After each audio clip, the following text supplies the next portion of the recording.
Islam, peace, hotep to the Moors and everybody else online. We're going to start with our bills.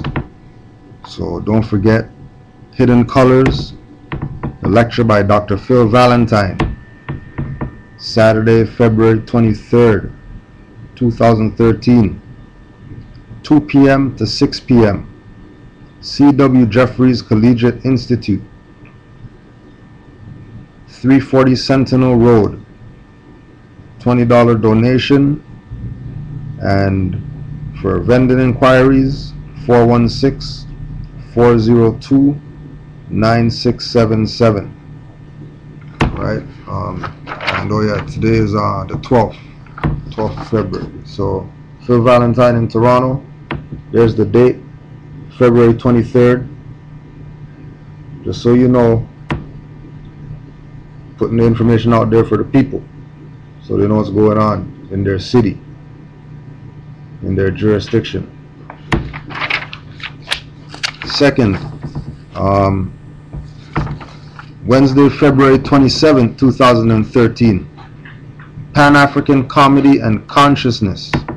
Come out and support redemption reintegration services while enjoying an evening filled with laughter and knowledge. Wednesday, February 27, 2013.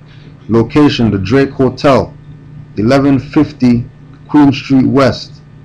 Doors open at 6 p.m. Showtime, 7 p.m. to 10 p.m. Featuring Gilson, Lubin, Comic. He's going to make you laugh for sure. David Farrell, Confessions of a BET Producer. John Paul. I haven't seen John Paul in the years too, so it'd be good to be there. Another very, very funny brother. Sabrina Chavanez and Arthur Simeon. Tickets and group rates. Contact 416-402-9677. There you go.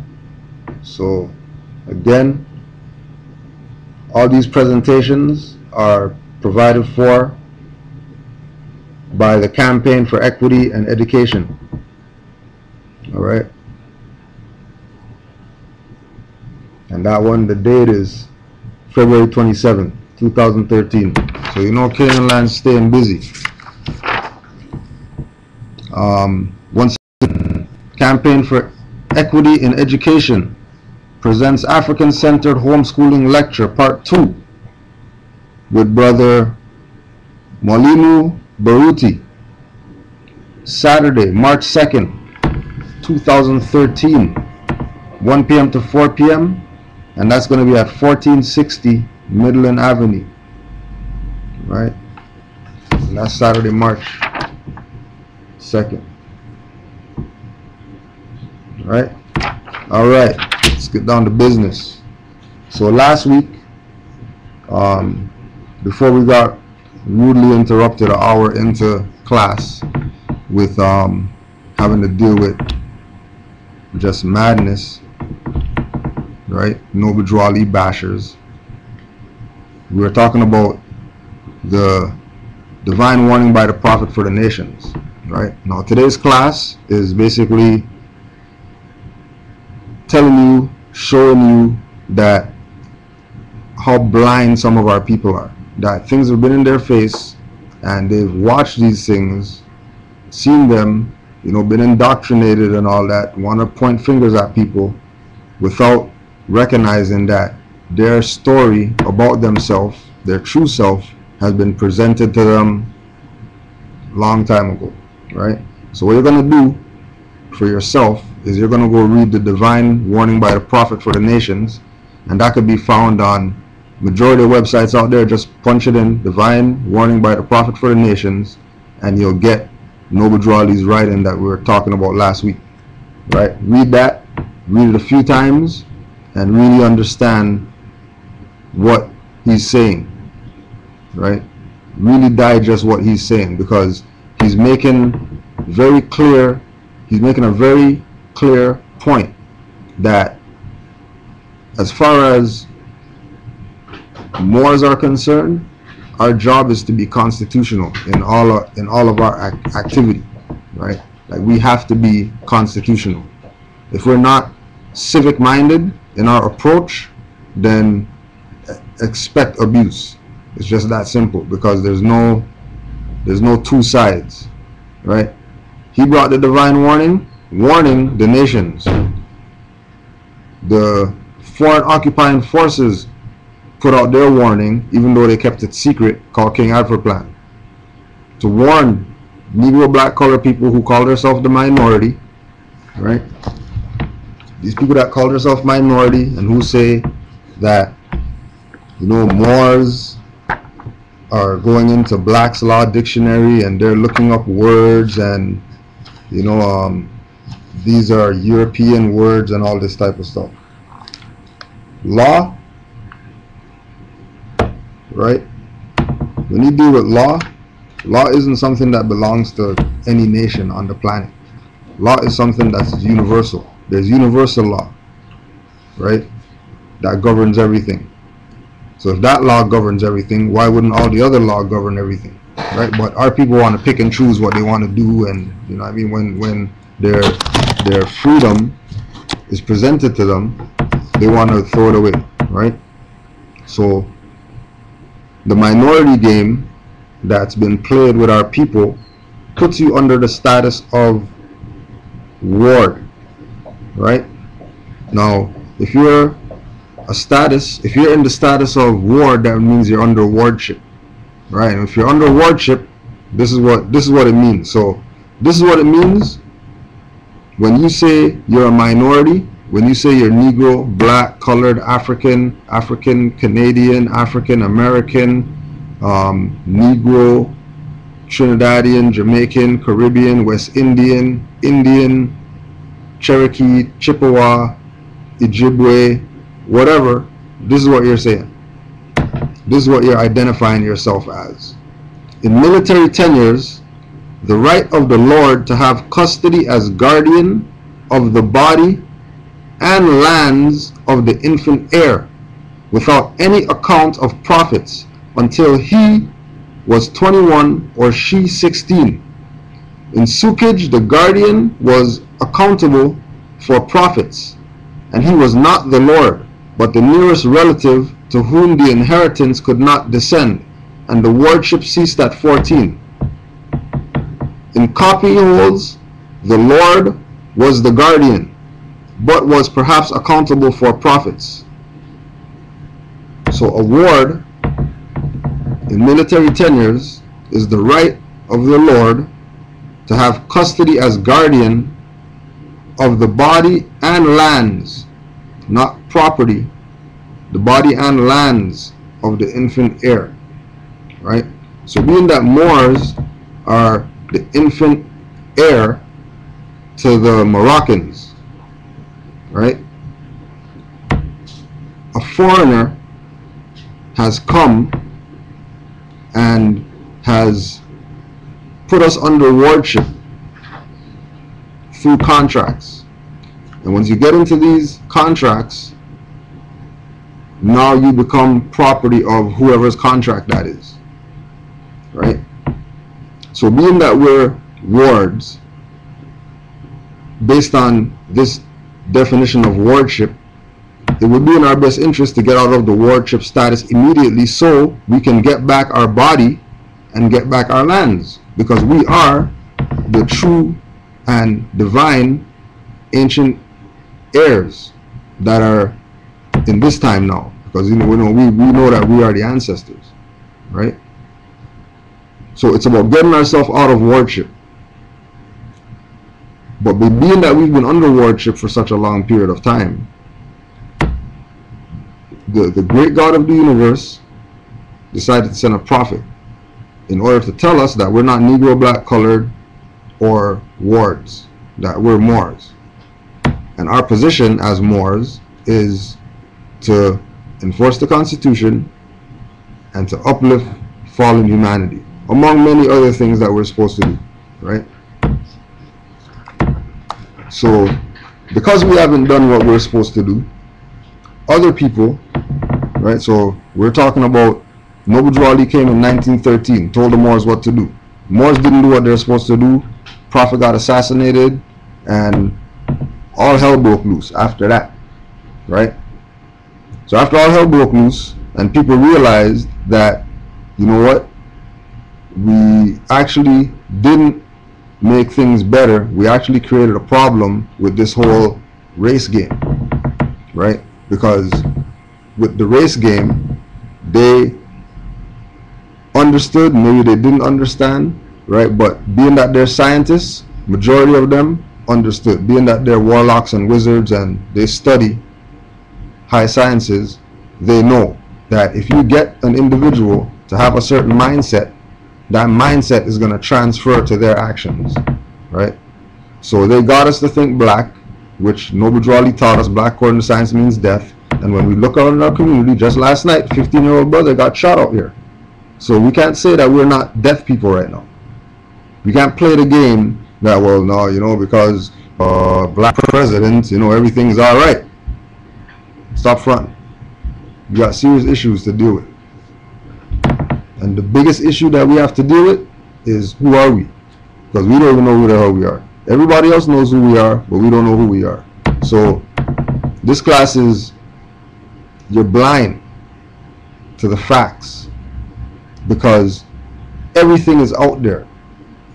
This European that we say is the enemy and he wants to kill us and get us out of the way and all that, he might want to do that, but he's giving us ample opportunity, right? So we'll start. Caliman.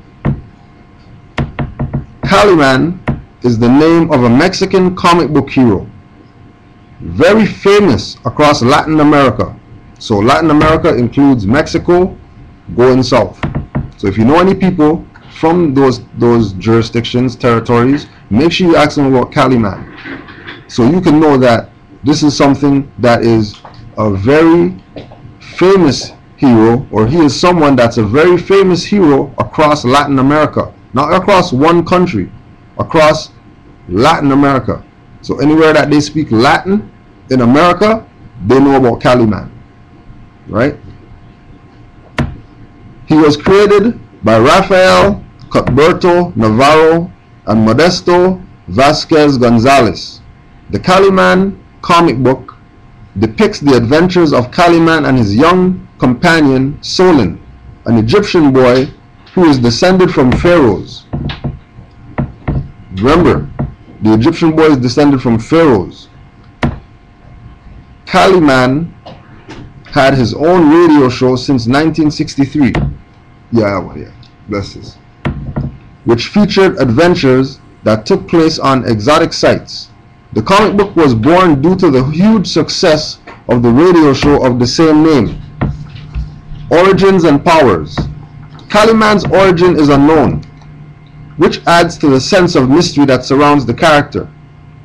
What we know is that he is an orphan adopted by Prince Abul Pasha from one of the kingdoms in the valley of Kalimantan, and he is the fifth man in a dynasty of men dedicated to preserving justice in the world, and that is the seventh man of the goddess Kali's dynasty. I'm going to read that again. Let me get my reference point right here, because we need to stop fronting, because everybody knows what's up. Caliman's origin is unknown, which adds to the sense of mystery that surrounds the character. What we know is that he is an orphan adopted by Prince Abul Pasha from one of the kingdoms in the valley of Kalimantan, that he is the fifth man in a dynasty of men dedicated to preserving justice in the world, and he is the seventh man of the goddess Kali's dynasty. He swore an oath to Kali to wander the world fighting for justice, and must return to India in order to renew the oath every 7 years.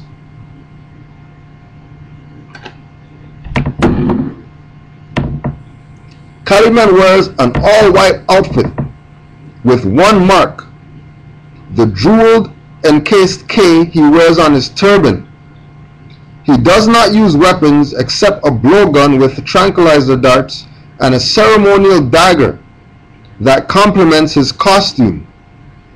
He is a master of martial arts, science, and arts. He also possesses extraordinary mental powers: levitation, telepathy, remote viewing, telekinesis, astral projection, control of involuntary functions of the body, which allows him to feign being dead, which he calls actus mortis, hypnosis, and self-healing, among others. He makes clear that he does nothing that any other man would not be able to do unless through self-discipline, study, and hard work. That's Canaanland. So here's the comic of Canaanland. And as you can see, he has his turban with the jewel in the middle, very similar to Noble Drew Ali. Right? Canaanland. Okay? Islam, fam. You already know. Right? So now we go to Noble Drew Ali, because we're just trying to show everybody that everybody knows. Right? It's not a secret. Everybody knows what's up. I am the fifth and last prophet. I am 5 times more powerful than I was before. It's Noble Drew Ali. I am the fifth and last prophet, and I am 5 times more powerful than I was before. So we go to Canaanland. What we know is that he is an orphan adopted by Prince Abdul Pasha from one of the kingdoms in the valley of Kalimantan. He is the 5th man in a dynasty of men dedicated to preserving justice in the world, and that he is the 7th man of the goddess Kali's dynasty. He swore on oath to Kali to wander the world fighting for justice, and must return to India in order to renew the oath every 7 years. So we see the repetition of 7, right? You see the repetition of 7. Okay. So, and then don't forget too, we were talking about his young companion Solon, who was an Egyptian boy. This is Canaanland, right? So now we're just going to show you what him and his companion look like. So this is Canaanland, right? With his companion Solon, the little Egyptian boy.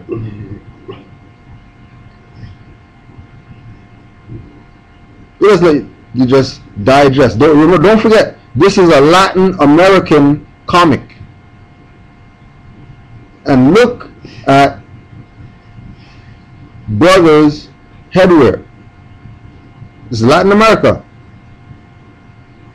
This is not across the Atlantic in Morocco or Tunis or Algiers or Tripoli. Right? Get a good look at him. Right? Okay? So everybody's well aware of what's going on. Everybody's very aware, right? Latin America comic. Little brother with a fez on. And he's Egyptian, which also ties up the whole mess about all these so-called Negro black colored African jokers that want to claim to be Egyptian, when Latin America comic book is showing a little Egyptian boy wearing a fez. Which places him here? And he's over here, right? Divine origin, or apologies, Egypt, the capital empire of the Dominion of Africa. The inhabitants of Africa are the descendants of the ancient Canaanites from the land of Canaan. Old man Cush and his family are the first inhabitants of Africa who came from the land of Canaan. His father Ham and his family were second. Then came the word Ethiopia, which means the demarcation line of the dominion of Amexem, the first true and divine name of Africa. The dividing of the land between the father and the son, the dominion of Cush, northeast and southeast Africa, and northwest and southwest was his father's dominion of Africa. In later years, many of their brethren from Asia and the Holy Lands joined them. The Moabites from the land of Moab, who received permission from the pharaohs of Egypt to settle and inhabit northwest Africa, they were the founders and are the true possessors of the present Moroccan Empire. With their Canaanite, Hittite, and Amorite brethren, they sojourned from the land of Canaan, seeking new homes. Their dominion and inhabitation extended from northeast and southwest Africa, across the Great Atlantis, even onto the present North, South, and Central America, also Mexico and Atlantis Islands, before the great earthquake which caused the great Atlantic Ocean. The river Nile was dredged and made by the ancient pharaohs of Egypt in order to trade with the surrounding kingdoms. Also, the Niger River was dredged by the great pharaoh of Egypt in those ancient days for trade, and it extends eastward from the river Nile westward across the great Atlantic. It was used for trade and transportation.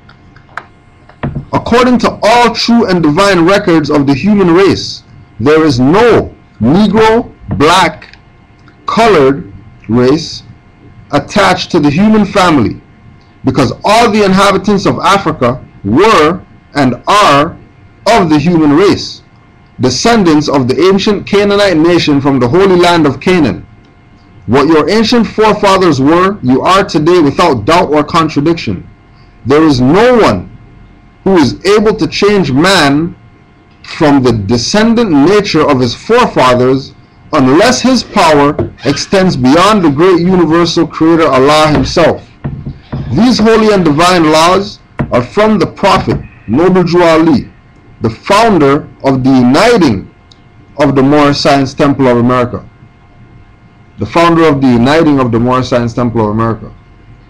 Uniting. The uniting. So obviously there was separation. Right. If he's the founder of the uniting of the Moorish Science Temple of America. Right? These laws are to be strictly preserved by the members of all the temples of the Moorish Science Temple of America, that they will learn to open their meetings and guide it according to the principles of love, truth, peace, freedom, and justice.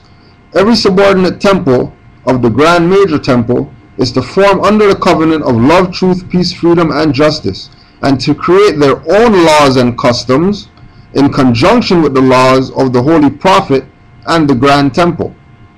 I, the Prophet Noble Jew Ali, was sent by the great God Allah to warn all Asiatics of America to repent from their sinful ways before that great and awful day that is sure to come. The time has come when every nation must worship under its own vine and fig tree, and every tongue must confess his own. Through sin and disobedience, every nation had suffered slavery, due to the fact that they honored not the creed and principles of their forefathers. That is why the nationality of the Moors was taken away from them in 1774, and the words Negro, black, and colored was given to the Asiatics of America who were of Moorish descent, because they honored not the principles of their mother and father and strayed after the gods of Europe, of whom they knew nothing. Right? So letting us know that Egypt and Egyptians, etc., is a fraud. And that's just used so you can have a reference point in your mind. Because the first divine name of Africa is Amexem. So he's telling us right there what the ancient name of the land is. And he's telling us that that land, that jurisdiction of those people who got permission from the pharaohs to settle, who the little brother is descendant of. He's descendant of the pharaohs. That's why he's able to come in America, because the jurisdiction of the Moroccan Empire extended from northeast, so northeast where Egypt and all that is, right? And southwest Africa, which is here, which is Mexico. Like as far as the continent, right? Northeast, right? Right. And southwest. Okay. That's the whole continent of Africa. Okay. But it didn't stop there. It extended west. It extended across the Great Atlantis, even onto the present North, South, and Central America, also Mexico and the Atlantis Islands. Right. Before the great earthquake that caused the Great Atlantic Ocean. So we put the puzzle pieces together, we see that all of this was one landmass. Sorry, I was just trying to clarify what you were talking about with Egypt being a fraud. What are you saying about how you? Sorry, how is it? Because it's really the Moroccan Empire. Okay. Yeah. But if they say Egypt and get you to go there, then you just gave up the empire. So now they can claim it and do whatever they want with it, because we're not making the claim. So how come that's in the Quran though? Because this is outlining the jurisdiction. Right.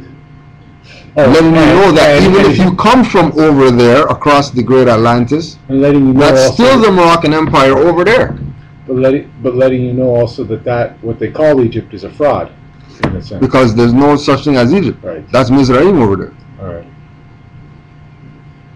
And it's probably, and older names than that. Egypt's modern. Right? So the jurisdiction is, just like our brother, extended from the continent that we have today across the Atlantic Ocean onto this side. So even the people who came from over there on a slave ship, they don't have to go back over there. They can stay here and just claim here, because you're still in the Moroccan Empire. Whether you're over there or whether you're here, you're in the Moroccan Empire. But when we really check the dynamics, everybody who's over there is trying to come over here. I've been wondering that too. Because this is the Moroccan Empire. This is the hub. North America is the hub of the world. That made you believe that it's some newfound land. Some newfound land by some pilgrims. European pilgrims, I Right? Yeah. Right? And that's a fact, because just like you said, they said that they came here and they saw people here. Yeah. So if they came and they saw people here, then who's confused about who the founding fathers are? That's right. And that they were actual dark-skinned people. Right? And what they've done is they've convoluted it by pretending it was the so-called Indian who they found here. Right. Right. And that's the other layer. And that's the other layer, where then if you then want to say there were people here, it was really these people. It was really these people. But those are the people that sold us out when you read into the sort of history of how the wars of 1812 and stuff. But then they know that niggers don't read.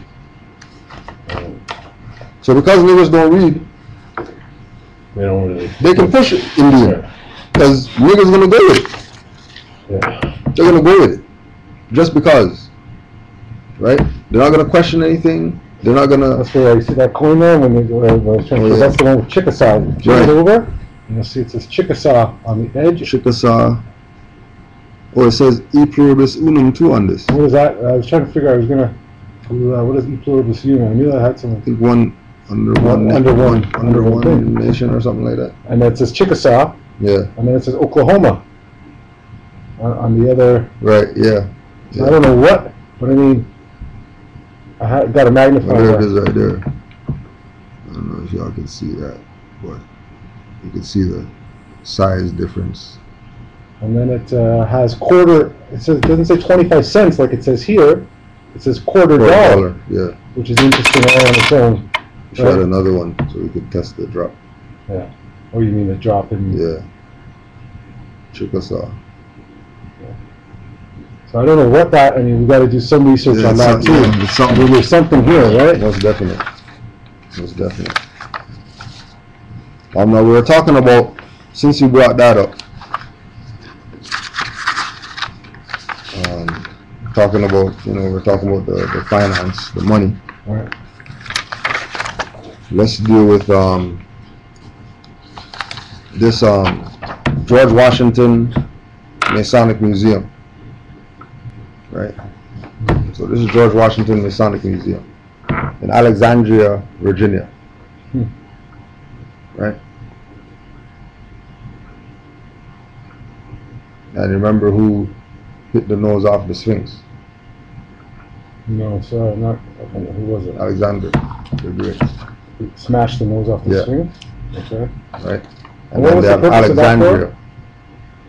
Alexandria, right, Virginia, is where they have Masonic. George Washington's Masonic Museum. Right.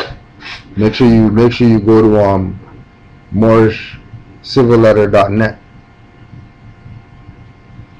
MorrisCivilLetter.net, and then that's Brother Abdullah Bey, and he goes hard on this topic. What's the series going on there? Right? Oh, don't worry, just go on the site. When you go on the site, words can't even describe right now. There should be pen right over there. No, piece of paper. Printer. Just pull one of those drawers on the printer. Right?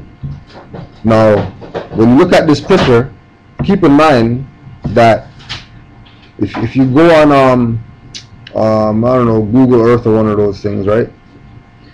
You'll notice that this museum is on a hill. Okay. Right? When we speak about history of America, right, one of the biggest things that they talk about that they found here is mounds. So when they say a hill, Jack and Jill went up the hill. It wasn't a hill; it was a mound. Okay. Right? Morris, sorry? Morris Civil Letter. Morris Civil. Yeah. Letter.net. .net. Net. Yeah. Okay, go on. So you're saying that all those hills are really mounds. Mounds, right? Indigenous mounds. Right? Okay. Our mounds. Right. Right? So they took that powerful energy center and built this building. Right? And then inside this building they have like the glass fezzes cases, right? Where they just have fezzes in a glass case. Right? Arab on it, Arabia on it, Allah on it. What you notice is Giza, like everything. El, Bay, Islam, everything. You know what's crazy? Along each one of those, there's 12 fezzes per level. Per level, yeah. Right?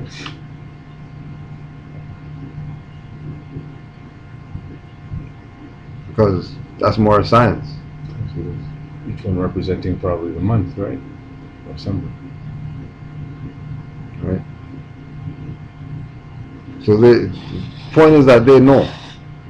They've been telling us. They've been showing us. Right? We're the ones that are blind to the facts. Right? Everybody's gonna argue, oh yeah, there was no such person as Ben Bey. His name was Benjamin Banneker. There's nobody called Ben Bey. Why would they have a fez that says Ben Bey up in the building? In a glass case that you can't touch. If it's so fake. Right? Like really? A fez with the man's name on it, but then they're gonna say that there's no such thing as that. And this is their time of month for this stuff. This is stuff that they should be promoting. That hey, you know what? The black brother he has a fez up in George Washington Masonic Museum in a glass case. Right? Why are they talking about this for Black history? Right? Okay. Like, why is he gonna have? Why is this gonna be Klansmen or whatever, right? Who are known as the protectors of the Christian creed, but then behind covers they got Islam on their fezzes? No Jesus or nothing like that? Like, how come they don't have any Jesus or Christian or Roman Catholic stuff on their fezzes? You know, what I realized is after that last what do you call it, meeting on Thursday, when Brother Professor was talking about the visualization of stuff. Yeah. What you realize is when he was talking about the technique of us needing to visualize the prophet in our mind, what you realize is because we're very visual people, if that has been what has been at the basis of this fraud, which is making us all visualize our Savior being a European. And all of these images that we continue to see. This is the stuff that really is clouding our minds. Because and they don't tell you that, but when every church you go up into. But if we really break it down to what is that, right? That's sorcery. Of course it is. And wizardry. That's what I realized. It was top level voodoo. That's not the top level voodoo. That's right. Obia. That's right. And what's crazy about it all is it still takes us to be actively participating in it. Right. Yeah. None of that stuff can work without us. Right, but again, it will work with or without us if our mind state isn't correct. True. We have to be involved in it to be victim. No. You could be a bystander, be a victim. Yeah, true. Right? But if your mind states right, you know what I mean? And your wires are, you can count that counters it. Yeah. That's why Noble Jwali kept making that reference. Go back to the state of mind of your ancient forefathers. Go back to the state of mind so you can get the wiring, right? Get the neural pathways connected again, right? So we can actually, sixth sense when things are happening, or when funny people come around. You feel the energy. You just leave the situation. You know what I mean, right? So blind to the facts. There's a brother out there, Fukua Bey, and he has some pictures out there, right? So this is one of his pictures. Him with the good Reverend Al Sharpton. Wow. Right? Brother, Now, he could be fake smiling. He can be pretending that he wants to take this picture, right? Because, why isn't he in a fez? Why isn't he a member of the Moor Science Temple? Sir, is Al Sharpton on the right? On the left? Yeah. That's Al Sharpton? Yeah. Okay. Yeah. And that's our brother. Just our brother that was somewhere and, seen him take a picture. Yeah, okay. Right? You're saying that at this point he could just be sort of playing along with the picture. I mean, but, people don't take pictures unless you want them to take it. Of course. You could always deny to get a picture taken, especially if it's personal. This is not paparazzi or something. Yeah. You know what I mean? Like, I'm sure this is the brother saying, here's my camera, can you get this picture? Yeah. Right? So they know. It's not like the ones who we think don't know, they don't know. Like, they know what's up. Right? But they've taken that side already. They've been doing that, so, they're in their position. Right? There's another one. Right? Now we already know that there's the pictures online with Muhammad Ali kissing the Quran with his fez on. I never saw that. Yeah, wow. Right? So it's not like the K Quran. Yeah, like kissing the Quran of Mecca. All right. Right? But he has fez on though. Right? And then here it is, and then you can tell that this is a little bit more welcoming of a picture than Al Sharpton. Right? Well, Muhammad Ali is a higher stature than Al Sharpton too, so right? Everybody knows what's up. So I found this letter online. July 2nd, 1953. July 2nd. July 2nd, 1953. Okay. All right. Mr. Irving Briskin, Columbia Pictures Corporation. Censorship, Egypt, Pink and Blue Blues cartoon. Dear Irving, I received notification the other day that Egypt had banned Pink and Blue Blues, the UPA cartoon, having found that it offends the dignity of all Oriental countries. I was mystified until I saw the short.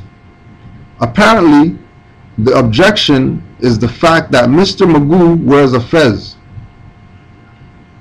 In any case, it clearly is something you ought to know. Kindest personal regards, very sincerely yours, Lawrence H. Lapskin. This is Magoo. Right? And remember, going back to that theme again, that Egypt banned the cartoon. Right? Egypt banned it? Yeah, Egypt banned the cartoon because Magoo's wearing a fez in the cartoon. Islam, fam. Right? Right. But then the little Egyptian boy who's a descendant of the pharaohs, right? He's in America wearing a fez. Like a ladder. Right? Yeah. But Magoo gets banned in Egypt for a fez. Right? Because the sway of the powers of the Moroccan Empire was being eradicated over there. Okay. When you do your research on the fez in like Turkey and Egypt and all these places, you found out about all these heads over there who were banning the fez. So like banning it, like, yo, if you get seen wearing the fez or whatever, we're knocking your door. See that last character you put up, you might have covered is what I was. This is this one right here is Caliman. Cartoon character. He's a character that was on Looney Tunes a lot. Yeah, Magoo. Bugs Bunny. That cartoon have a lot of Masonic symbolism in it. Right? Yeah, man. Speaking about that, we'll go there. Right? So there's Daffy with his fez on. Right? Everybody knows, but Negro black colored people. Right? And he's a comic reading a comic book. Just to put more emphasis on don't take this serious. Get us to not, because we've seen every episode. You're trying to say that they're trying to disconnect us. Right. Try to make you think this is some comic stuff. Comic books have a lot of Masonic symbolism in them too. Yeah. That's one of their mediums. Go hard. One of their mediums. They go hard. Right? Yeah. Just so you know. These people know what's up. Right? They put it out there. And we don't want to see it. We don't want to accept the reality that we're Moors. That's what we are. We have to play around. Everybody knows that we're Moors, and they're waiting for us to be Moors. Until we be Moors, King Alfred plan continues. But would it be fair to say there's a small segment of them that are purposely trying to keep us disconnected from our true identity. Yeah. To Yeah. exploit and manipulate. Most definitely. But in secret chambers,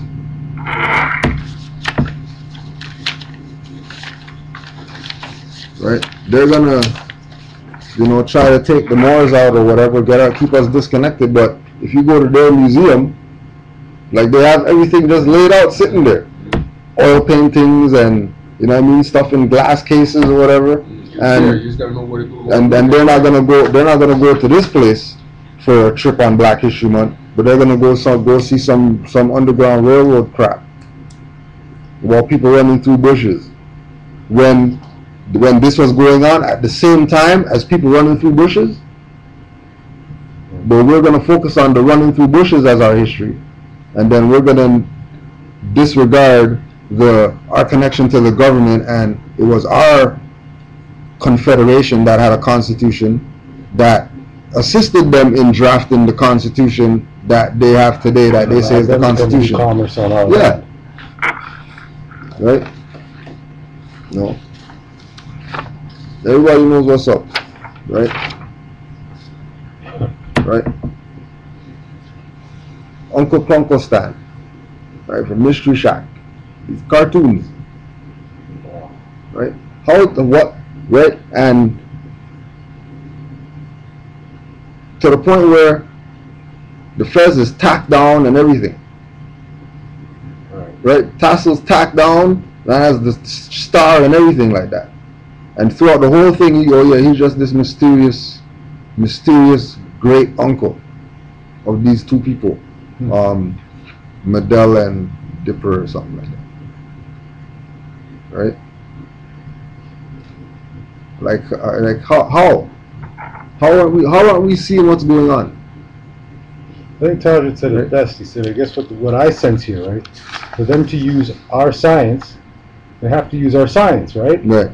But on the other hand, they have to disconnect us from our connection with that science. With that science. So they have to then sort of, in one hand, be sort of embracing it, but on the other hand, discrediting it. Discrediting it, right? So I think that, and you had mentioned this before, because my belief had been behind spells being that to basically have a spell, you have to sort of have it based in truth.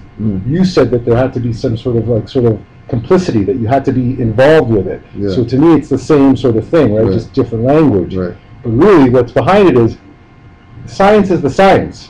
Right. So they have that doesn't change. That doesn't change. That's the truth. That's what it is. Right? Yeah. But to then get us to be disconnected, to make us black, they then got to disconnect us with that and make us see these symbols and think that it's not us. Right. They know if there's an even playing field, that they can no longer have hegemony. Yeah, well, that's right. And then it's usually in our nature when we come across something good to share it for the good of society, right? If we do that, then they no longer have the market cornered. That's right. They can't manipulate. That's right. I mean? That's right. And that's what they've been surviving on. Of course. Which has been, and that's where they had to do some of this stuff, where they had to sort of kill a lot of the people, the elders who knew. Yeah. Right? I think that was to disconnect us from that, right? Right. Right. So they're trying to tell us in all these things, all these little cartoons or whatever, that you can't focus on the apparent, right? If Daffy Duck's wearing a red hat and that's not really regular for him, something's going on. A message is being sent to you, right? But we keep missing the message.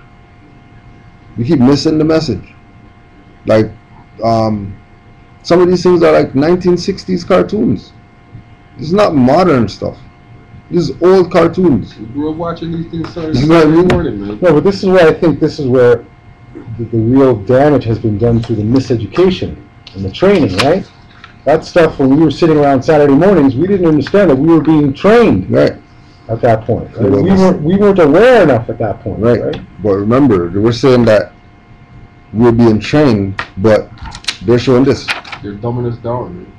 When they're training us. They're showing us the symbols, but we're focused on the stupidity as entertainment. So then you start adopting that part of the message. Well, but that's what I'm saying in a sense. What they're doing is they're disconnecting you with the truth behind that. The truth behind it. Giving you this gimmick. That's right. So when you see it out there, you discredit it. Right. Exactly. When that's really at the basis of it. Right. Shown to you in a package of gimmick and folly. That's right. Right. Yeah. So you associate. Well, not only that, right? You think later on that was a cartoon. That was a cartoon. Folly.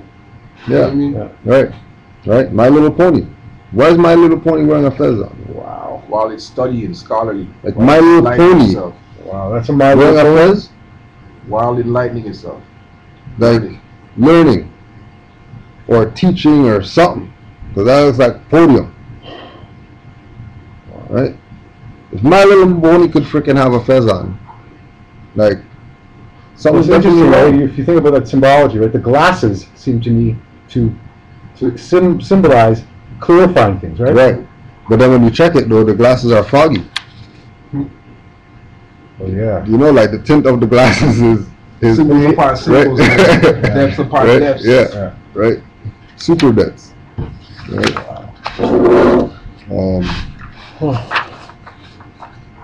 There are some guys that have a internet radio show, Ron and Fez. Right here in Toronto, right? No, this is like I don't know, some states thing or whatever. Right? They Fez in Toronto too. Yeah? Maybe it is a Toronto thing then. You see the things out of something. For real, huh? Mm-hmm. Right? Ron and Fez. And then one of the guys, that's his logo, a Fez. That represents him. Some Europeans using our stuff that we're casting away, saying that it belongs to Turks or whatever. You know, or we seen You know what I sense? I sense really that this media has been at the core. Media and sort of television and all this stuff has been at the core of indoctrinating us. Indoctrinating us into this kind of falsehood, right? Right. Look, there's a certain group of people, targeted group of people that control the media. So whatever message they want to get across to the masses, not just us. That's right. You know what I mean? Yeah. I mean, the Shriners rock pheasants. Yeah. They do their parade openly, full face. You know what I mean? A lot of symbols on them, crescent moon and star and everything. People running to join that. Mm-hmm. Right? They're running to join that when they have a birthright that has that same stuff attached to it. Plus, like way more stuff that the Masons aren't even getting. They're getting this feeling of exclusivity Yeah, being a part of that. Thinking they are in the in now. They're in the in, You know right? what I mean? When you're not in the in. You're in the out. You're high up in the out. Right?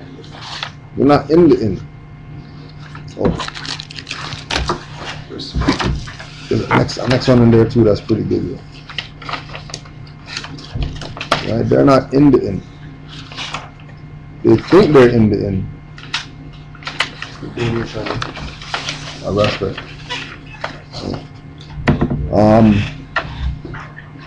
Okay. At the appropriate time to be designated by the president, the leaders of some of these organizations are to be detained only when it is clear that they cannot prevent the emergency, working with local public officials during the first critical hours. All other leaders are to be detained at once. Compiled lists of minority leaders have been readied at the National Data Computer Center. It is necessary to use the minority leaders designated by the president in much the same way in which we use minority members who are agents with central and federal, and we cannot, until there is no alternative, reveal King Alfred in all its aspects. Minority members of Congress will be unseated at once. This move is not without precedent in American history. So if King Alfred plans saying that minority leaders are going to be removed from office, right, when this thing kicks off, right. What power do they have right now? They have none. It's just a facade. It's a ploy. Yeah. Right? It's a ploy that everybody's falling for. I think what has been clear is what they talked about is the reason why we have a democracy now is that they have overthrown the Republican government. Right. So at this point, everything that's going on there is a fraud. Right. they're an emergency powers. Willpower. You know what I mean? So all democracy is out the window. Right. You know what I No, mean? not democracy. Republic is out the window. Democracy is in. Right? Well, it goes hand in hand because that's how they control both sides because it's a corporate structure. Yeah, well, see, that's the thing. So both sides are two hands of the same being. You know right. No matter who's in, they're doing the same nonsense. But that's where it comes in with the history of our people and their position with Democratic and Republic. Because initially we voted Republic. Right. Because Republic is government by the people. Right. The democracy and the Republic, like when they show the blue and the red, that's not, that Republic isn't the same, like the Republican isn't the same Republic as they've switched as and Republic. They've mutated after the switches. Right. So they're not even That's right. they're the opposite of the original. They're off on some different thing now. Yeah, It's a totally different thing, right? But what's going on around So the world? what they've done is they've covered up the fact that in the true or following by the Constitution, truly, it should have been a Republican form of government. Right. Well, it is. That's what it is. No, but they've taken that Republic to call it a Republican Party is almost like a play on that whole thing. Right. Right. Right. Making a fool out of everybody. That's right. Yeah. That's right. Yeah. Right. Right. Republic, a commonwealth. That form of government in which the administration of affairs is open to all citizens. In another sense, it signifies the state independently of its form of government. And then, Republican government. A government in the Republican form. A government of the people. A government by representatives chosen by the people. So if we have, right now, and this is where the UN declarations and all that come in, because those things are acknowledging our right to be a republic, to govern our own affairs, right, to we the people, etc. Right? Those things aren't giving the rights to us to do that. It's just acknowledging and recognizing that these rights exist. But if we don't stand up, if we don't become ourselves and be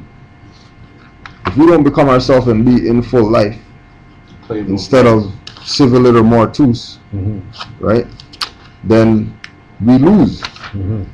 Because we're really supposed to be in full life, right, continuing in both physical and civil existence. That is neither actually dead nor civiliter mortus. Right? So Nibudrali came to teach us to be in full life, so that we're neither we're not dead and we're not civiliter mortus, which means dead in the view of the law. So if once we're not dead in the view of the law and we're not physically dead, then we have to be in propria persona sui juris, in full life absolute. But the problem is right now is that the government that we're dealing with is a fraud. The corporation that we're dealing with. The corporation that we're dealing with is a fraud. Even worse than that is that we're not aware of the rights that we can claim. You know what I mean? Well, from what I've understood though too, that even claiming those rights in the fraudulent court has no real bearing. Yeah, well so in a sense, right? It has a bearing in that, like with the other brother, the situation that Kuji was telling us about before, they can't adjudicate. Right. You know what I mean? All they can do is adjourn. As long as it has an effect, yeah. and they acknowledge that effect. Right. So that's a big development. Like when I heard that, my ears turn up. Yeah. Because that's a big that implies that they recognize. They recognize something. That right. They recognize something. That they don't have jurisdiction on you. Right. And all they can use is the rest. You know what I mean? Right. And coercion and all these type of tactics, right? They're getting you to agree to some part of their fraud. So you see, if something went to the point of like going to an international court, right? You know what I mean? The fact that they have acknowledged that they don't have jurisdiction, right, is big. Yeah. You understand? Yeah. That's major. Yeah. So they want to downplay that. That's why you don't hear about this case. Yeah. Because the word gets out about this situation. It's done. Yo, everybody's gonna be standing up and taking their rights. Yeah. You know what I mean? And they can't do nothing because international law, is going to back up everything that we're saying. What they're, right. You know what I mean? It's going to supersede their fraud. I mean, even the government as it is, as a corporation, the way it is, working under this Chapter 11 bankruptcy facade, is a crime. Yeah. You understand? Yeah. But that's where it comes into the people being organized, right? Yeah. So that they can be the ones I had some to point the finger out at those people, you know, who are running the fraud, because we can't. They're not going to do it. Yeah. They're not going to say, "Oh yeah, we're running the fraud," so you know. Yeah. If I show up at City Hall tomorrow, they're going to tell security, "Yo, right, get these guys out of here." When you show up in numbers and you have media already campaign going on. The problem is the media is a bit of a problem. And then that's why we have to get our own media. But that's where, you know, Jolly laid it all out. And we have grassroots media, like your regional park. They have their own station there. A brother I know is on that station. Yeah. You know what I mean? I'm in contact with the brother. I was talking to him today about his rights. Yeah. You know what I mean? Yeah. These ears are tweaking. So I mean, as long as you do play your role. Yeah. You know, you can't worry about your numbers, because when you do your role, people are going to notice, things are going to happen. No, but what I realized, I thought about this today, that we really have to start to continue to become organized. Yeah. Much, because they're organized. Yeah. I heard what Todd was saying too. These are organized criminals. Yeah. We have to become organized. We have to become organized. Yeah. And that means, because I was thinking today about, because, you know, Brother Abdullah is going to this court. Like, really, we should be bringing our arm of the law to court as well, to say, listen, it's out of your jurisdiction, it's coming into our jurisdiction. We have to have that kind, I believe that's the next step. Step to have our template there saying, he's coming out of there. If you and I now want to talk on the upper levels as to something he's done, then let's figure that out. But again, doing that is going to acknowledge their fraud. But we also because that's administrative building. I see what you're saying. You know what I mean? So what we're just basically trying to do is we're just trying to just say that this is a fraud. The idea is to make them go broke by not paying anything that they say you have to pay. Right. Because they're a private corporation. Who are you? They've just been existing on our energies. But the thing is, to qualify for that, all that law stuff, we have to therefore maintain a lawful status. You know, so you can't be calling out a system on its lawfulness or legality. Yeah, and you're not when you're not in the law yourself. Right, exactly. But what makes you not lawful? Breaking the laws. And which law is that? Is it not the common law? Is it not? No, but we recognize the common law, which is the law of common sense. Is that what common law is? Because I was just thinking about that today. What is common law? Yeah, that's stealing breaks common law. Every common law. But is there a book of common law? No, common law is common law. But most of their laws are based off common law. You understand? So as long as you're following common law, with an administrative, with their administrative stuff. Some you know, Spanish Inquisition and some treaty of but as long as you're within the common law, supersedes those. You know what I'm saying? Because they're based off the common law. Right. So if you're within common law, you avoid those trapdoors. And that's Article 6 and Article 3 of the Constitution. That they don't have, you know, if you're not part of that corporate construct, you're a minister of some kind. You're not. If you're not part of their thing, right? Your position has to be of some type of ministerial consular position. Why? Because of your status. Because you couldn't belong to that even if you wanted to, because it's corporate. Right. I see what you're saying. Right. So to them, you represent that. So to them, they know that we're supposed to be a minister position. Right. Consul position. Right. Just like you're saying, if he's going in there, then we're supposed to go in there, and then that's it. And then that's it. Yeah, you represent your independent self. Right. You know, you're a minister of yourself. You know, with us being behind. So what you're saying, right? We have no business even being in there. That's it. Right. Because we go there because we know about the fake warrants and all that type of thing, come kidnap people and all that. So we'll go, as well as I get like you're talking about all these levels. The next level is all this profiling stuff that's going on as well, right? Well, that too. That's going on because. But that's there to generate the thing and to keep us to keep the natural people down.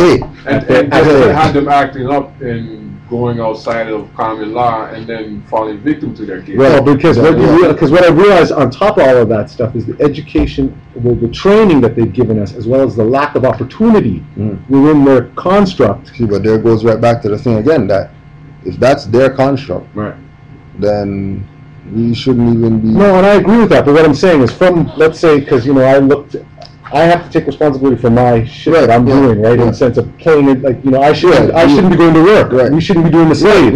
Right. But I mean, but somehow we got to eat. Under duress. Right? Under duress. So what I'm saying is that ultimately, even that, because of the way that they've streamlined that, and what I start to realize is, you see a lot of these, our brothers in jail, or sort of subsisting in these jobs, or this work that really, these slave that really isn't going. I think that, like they talk about on the Zodiac calendar, a lot of this stuff has been set up because those people who wouldn't play that game, they're not allowing you to you're not going to be no representative of Regent Park. You'll never get there. Right? You're going to get Uncle Tom to come along. So that game has so many layers that we really, that's where we have to start to become really organized. Right? Start bringing our energies to ourselves. Pooling our resources. That's but right. See, it all starts somewhere, because like I said, it's theoretically and in theory it's wrong for us to be going to work and supporting their system. That's right. But in order to get to a position where you can then take care of your needs independent of them, you have to start. You have to, if anything, use what they got to your advantage. Which is really still our stuff, anyways. And here's the thing: that's just the first step. That's right. Because if we can't just put our jobs in and support ourselves, then we need to keep that job for now. Use what we gain from that. Not go spending it on alcohol at the liquor store, or spend it gambling, or on crack. Or even on the latest phone and all this type of stuff. You know what I mean? It's all consumer part of the game, and we've got to start using that excess funds and pooling our resources together, and then set up a system. You know what I mean? An ecosystem. You know what I mean? Where our people, the next generation, can do that. You know what I mean? Okay, so then that's what we're supposed to be doing from 1913. You know what? People didn't sleep it. You know what? I said with that last video though on Sunday, it was.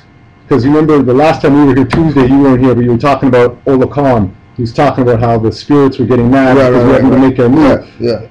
I've been, all that week I was a little depressed because I was like, oh shit, we've really been, they might not even be there to help us, but when Professor Iself was there, he was saying that basically it was 2000. That we're not behind really. So it sort of gave me hope again to feel like that this isn't, we're not really that behind. Exactly, and the fact that we're even discussing discussing it, you know what I mean? Means that people of a like mind have not been sleeping. They have not been slacking. Even if their numbers have been 1, 2, or 3, they're keeping those ones are keeping the flame. And to the point that we're actually discussing it now. Well, that's incredible. Remember, he said, I may only have a few faithful Moors, right? A handful of faithful Moors. That's a handful. I started to realize what a handful was. But you can count on your hand. So that might be 5, right? You can't watch numbers, man, because something's supposed to happen. No, I agree, but I think that we, like you, like me, we are part of that. We have to be doing that, right? So it's not watching the numbers. But that's why we have such a job to do. Right? Because the numbers are those dead people out there. That's right. That we have to wake up. That we gotta get them. With knowing that they're buried right now under the avalanche of lies right now. And bring them out of it with all of the stuff that has to be done, right? Because everything was brought to them to freedom. You know what I mean? Everything was brought to them that they die just a little bit of it, and avalanche disappear. Avalanche of lies that's on you disappear. You know, it's simple as that, right? But they've set it up so that our people see everything as complicated, right? Everything is pulling teeth with our people. Come support the I was thinking about this today coming out here. I was a bit late. The train was running late. I was pissed, right? Because I was wanting to be on time early, right? So I was late, but I still made it. I was thinking, you got some guys who'll be saying, "Oh, I got my children at home." I'm like, your children should be here. Yeah, straight. You know what I mean? There should be nothing else that you should be doing but being at class. Yeah. Right? But I mean, everyone can have every other excuse in the book, right? So. And it comes back to the same thing with the handful. It's nothing personal. Everybody has their own, whatever that they have to deal with. What could be more important than this? Well, okay. Let's put it like this, right? We went to Chicago. Right. We went to Chicago, the first time. Yeah. Right. So, still digesting everything. You know what I mean? You're talking about 2008. Yeah, 2008. We went, right. So. We're there. We're in the car. That video? Is that part no, I don't think we. No. You gotta see that. That was crazy. So we're in the car. Yeah. You know what I mean? See this brother walking. A walker. Oh yeah. You told me this. Right? This guy's just like, you know what I mean? As the walker, like moving. You know what I mean? Yo, what's up? You on a ride? We're going to the temple. Oh no, don't worry about it. You know what I mean? Don't worry, man. I don't miss my meetings. I'm gonna be there. I'm gonna get on this bus and I'll catch you over there. Yeah. Like we had space. We were walking in the trunk. Jump in. Yeah. He's a proud man. Right? Man said, "Don't worry about that. Don't worry about that." That right there was a eye opener. That because if this man right here is a walker trying to get to the spot, for his meeting on time with a walker, people like. You know what I mean? That was one of the ones. It was that and the plates that did it. Yeah. I saw the plates for real, like, nah, you guys really got your own plates? And then seeing people get pulled over that have like actual plates from Illinois or whatever, and it's like, cool. What was over the plates? Huh? What was going on with the plates? No, they had the Moorish plates. License plate? Yeah. How that look? Yeah. Just like the regular plate. What color is the same color as it? No, just never said the state or you know what I mean. It just Morocco on it or? It had what did it have on it? It had the Moroccan flag on it. So what that plate allowed them to travel? Yeah, that was just their plates that they were traveling in. And that's all they needed. Whatever it is, they weren't getting stopped. Well, yeah, I'm sure the brother did. Take a look at the around on the edge. So like people. Is that Chickasaw? You see it? People ask about. On the edge of it. Yeah. See, like on the, like this way. On the front this way. Not where the head is, but where the other Going around the edge, right? Yeah. Isn't there writing there? Yeah. See, one says Chickasaw. Chickasaw, Oklahoma, 2011. So somewhere in there. All right. Mm-hmm. I went to put this coin into a machine. It wouldn't go in. And I looked at it and I said, "This is an American coin. Most American coins still go in there." Mm-hmm. But what I'm noticing is obviously they got some currency out there which reflects Chickasaw, which is one of the one of I think the tribes. And all that comes back to the same thing that they know, to the point that they put it on the money or fiat, whatever. It's gonna feel real light. You know what I mean? You're taking a lot of the middle out of it. That's why I wouldn't accept it. Maybe it's lighter. No, but it's thicker. It's thicker than the regular. It's a little bit thicker than the. And when you put another quarter next to it, there's a different sound to it. You are right that this is lighter than some of the other ones I've had, but what we're noticing is that we're obviously putting the tribes, the original 5 tribes that we're supposed to belong to, on the coin. Right before they collapse. And then the real original 5 tribes is El Bay, Day, Al, and Ali. And the Chickasaw, Cherokee, and all that is still another layer. That's just another layer. Right. To try to get you away from El Bay that these guys have on their fez in the museum in a glass case. And then our people are going to say, oh, well, they don't know about the Moors. Why am I going to say Moors and they don't respect Moors? Where they could go on YouTube and see the Moor beating down the police. Beating them down with the law. Just beating them down. Oh yeah? You think you got, oh yeah? You're beating them down. Beating them down. Beating them down. You got the gun on, hand on the hip, everything. Like, yeah. Oh, you're going to beating them down. Right? Made them take the youth man out the car. Like literally opened the door, took the youth man out, and said, "Here." Where's this? Somewhere in the States. It was on YouTube. It's on YouTube? Yeah. 2 Moors confront police or something like that. You know what I mean? Right here, there's a little, you got a little, like right here. Like a little, that's gone now. That's better. So what was the other 2 things I heard? You know that you hear about this Pope stepping down? Yeah. You hear that supposedly he was sick from a while ago. In secret, they went and replaced some batteries in his heart. To me, that's the first time in 600 years any Pope. So to me, stuff I feel is going on a spiritual level. And another thing, spiritually it's over. That's right. Spiritually it's done. Like they know that spiritually it's done. Yeah. Physical just has to catch up to the spiritual. And the second thing I saw, which I thought was very interesting, in Brazil, supposedly I saw this about a week ago, they were talking about how the Brazilian government decided that they were going to, what they did is they were going onto the streets and they were collecting all the crackheads and forcing them into rehab. And I thought to myself, isn't that interesting? If we really lived here in a country that really loved its people, for real, right? Wouldn't that, because I've always thought about that, wouldn't that be the answer? You see these people walking the streets homeless. Wouldn't you, if these were really your people, wouldn't you go in, collect them, and heal them? Clean them up.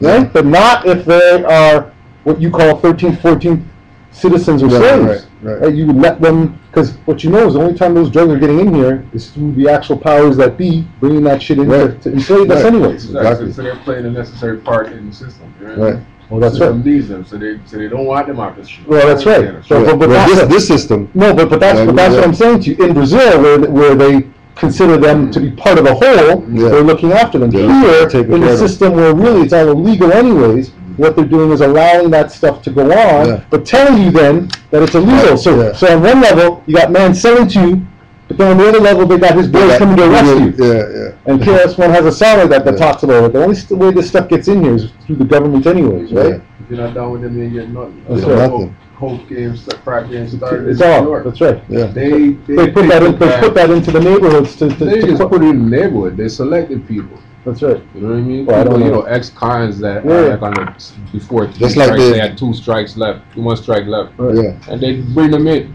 You know what I mean? Show them a deal. Yo, we give you this. They even buy them cars and things. Yeah. Just like they select nice clothes. Yeah. You know what I mean? And have them going around the neighborhoods, bigging up the thing. Yo, this is the new thing. Yo, try this. Try this. Just like they select you for being an ambassador of African country. And if you weren't down and you was dealing, they take care of that for you. DEA, DATF taking all your competition. That's how it got big. And if you were down with their main supplier, then you made money. And flashing everything. But basically what you're doing, was the thing. Basically what you're doing is killing the neighborhood. Yeah, basically supporting the depopulation. And then giving them illegal money that they weren't being taxed on. And supporting the prison state, the prison economy. You know what I mean? Yeah. The little are private. The prison industry complex, like Angela Davis calls it. That's a capital business. Yeah, big time business. And they said that's number 1. I think I heard the last thing is female population now is the number 1 growth industry in the States. Yeah. Putting females, but what they call black females in jail is the number 1 growth. Speaking of license plates, that's you know what I mean? That they got private corporations that have deals with the prison to have their stuff made in the prison. Yeah. For like 20 cents an hour instead of paying. I was thinking about that. Working man who's supporting the economy $15 an hour. So the other side is a corporate business, not just one entity making the money. They're spreading it around. Well, they have to. I was just flipping through this thing and just remember this part. An exotic map of the USA. Right, and these are like modern places that are we heard about this. Found in the USA, right? Camelot, Nika, Dublin, Venice, Baghdad, Eden, Valencia, Trinidad, Toronto, Lebanon, Cairo, Madrid, Stockholm, Crete, Munich, Greece, Napoli, Sweden, Ceylon, Shanghai, Cologne, Turkey, Arabia, Sardinia, Sparta, Egypt, Jerusalem, Bermuda, Zion, Waterloo, Nubia, Siam, right? Like that's in King Alfred plan. About what? That this exotic map, right? Letting people know that the world was once one landmass. But there's places over here called Edinburgh, and there's a place in Germany called that, or there's a place in Philippines called that, or there's a place somewhere in the world called. Then that means people from all these places were always migrating, emigrating, right? That was a common theme. The only way you can do that, is sorcery too, though, right? Yeah. They're trying to claim some of this stuff back, right? The only way you can do that, though, is if all the land masses are one, right? Queen of Sheba traveling all the way to go see King Solomon and all that. That wasn't just across Africa she was traveling, you know.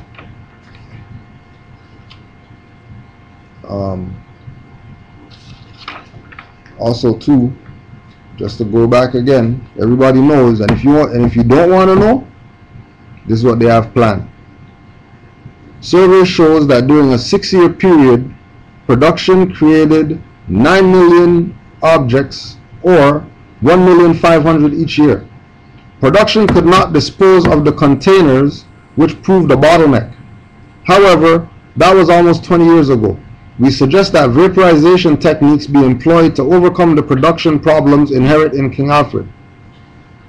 Right? Vaporization of what? Vaporization of people when they start mass extermination. By what means?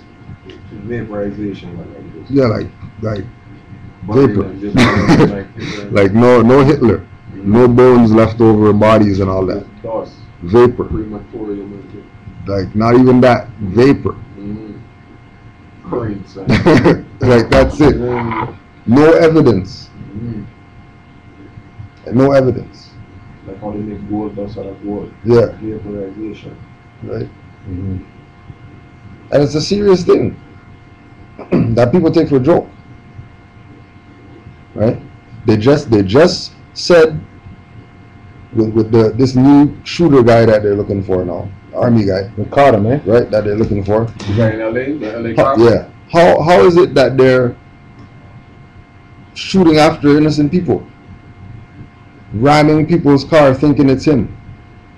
Really? Yeah.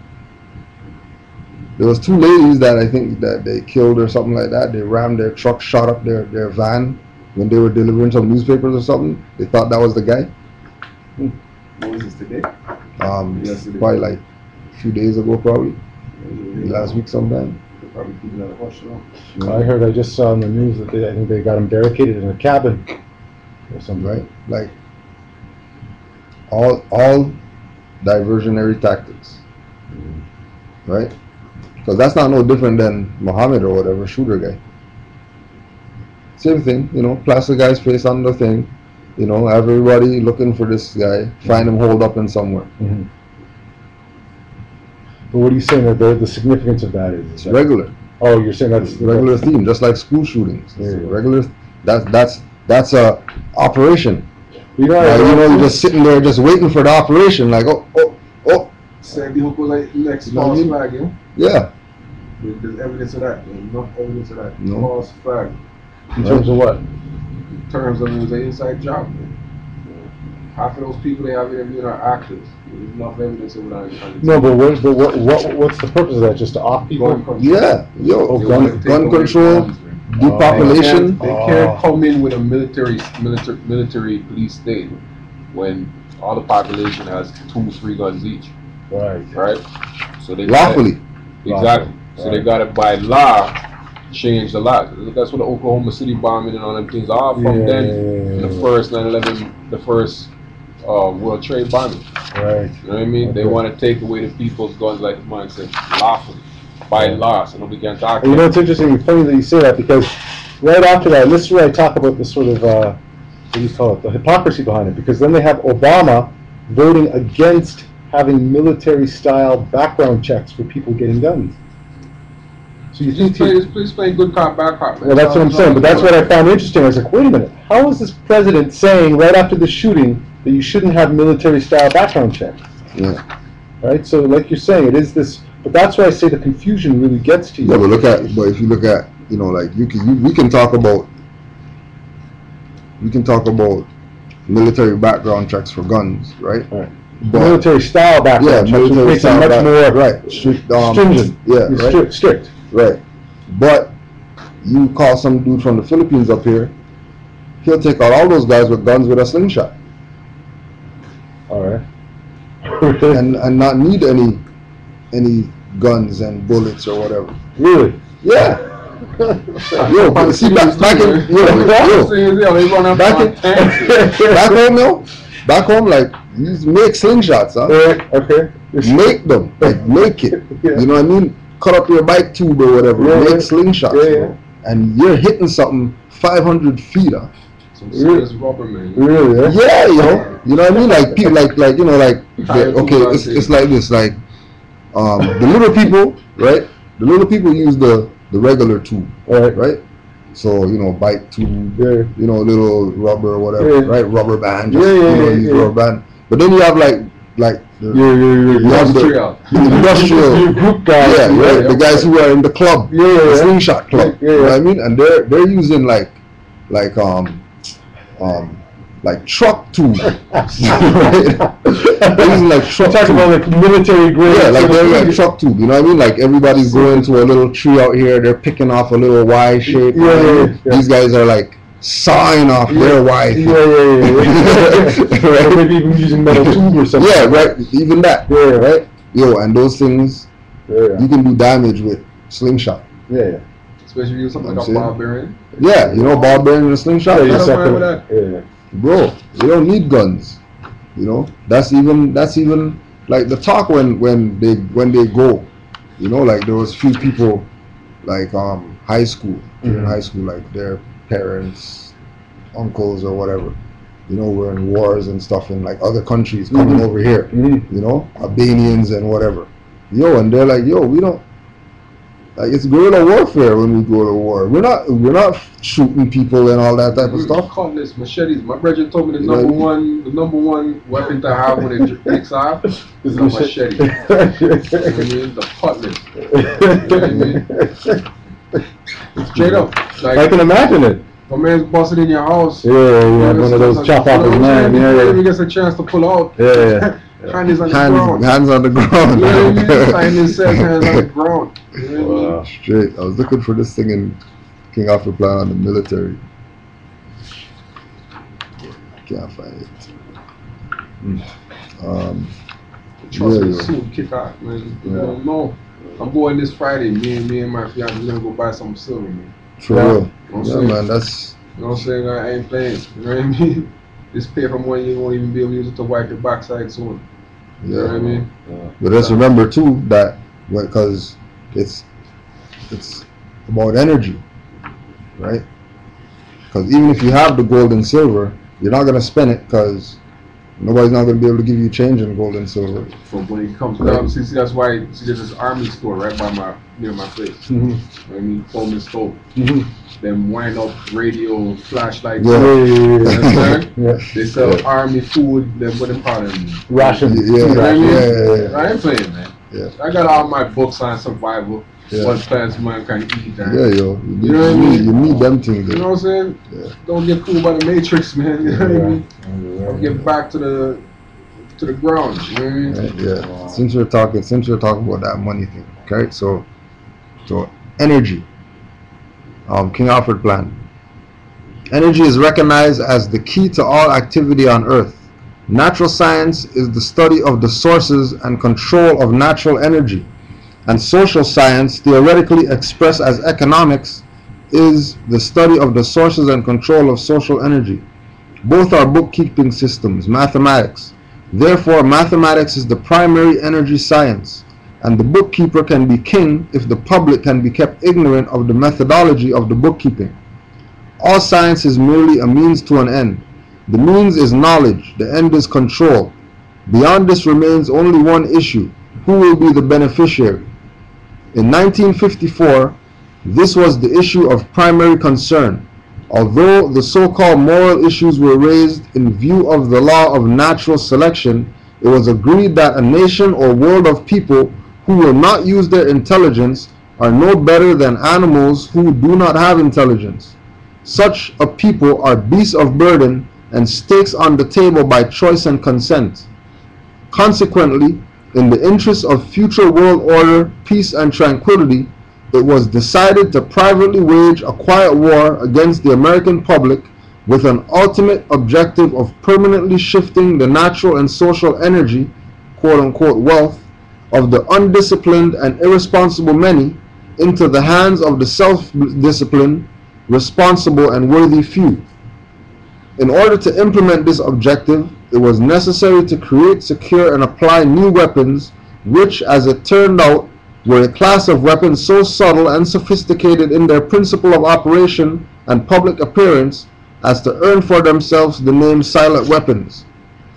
In conclusion, the objective of economic research as conducted by the magnates of capital banking and the industries of commodities, goods, land, services, is the establishment of an economy which is totally predictable and manipulatable.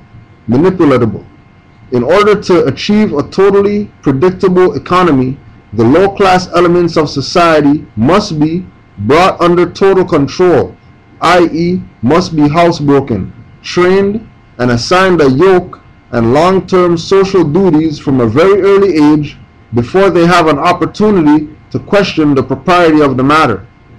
In order to achieve such conformity, the lower-class family unit must be disintegrated by a process of increasing preoccupation of the parents and the establishment of government-operated daycare centers for the occupationally orphaned children.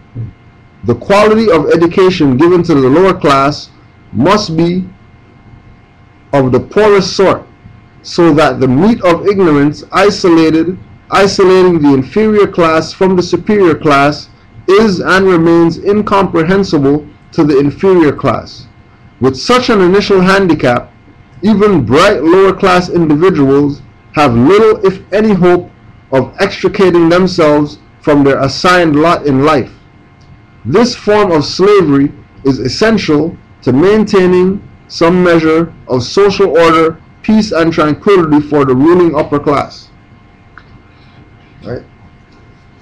And King Alfred Plan is an executive order authorized 1969 to counteract the minority. Blacks, Indians, Latinos, Puerto Ricans, and poor whites. And we talked about it before that the European is not game to be nigger again. They're not taking that position. They're holding out for their life. They'll bring back the republic before they take the position of being the new nigger.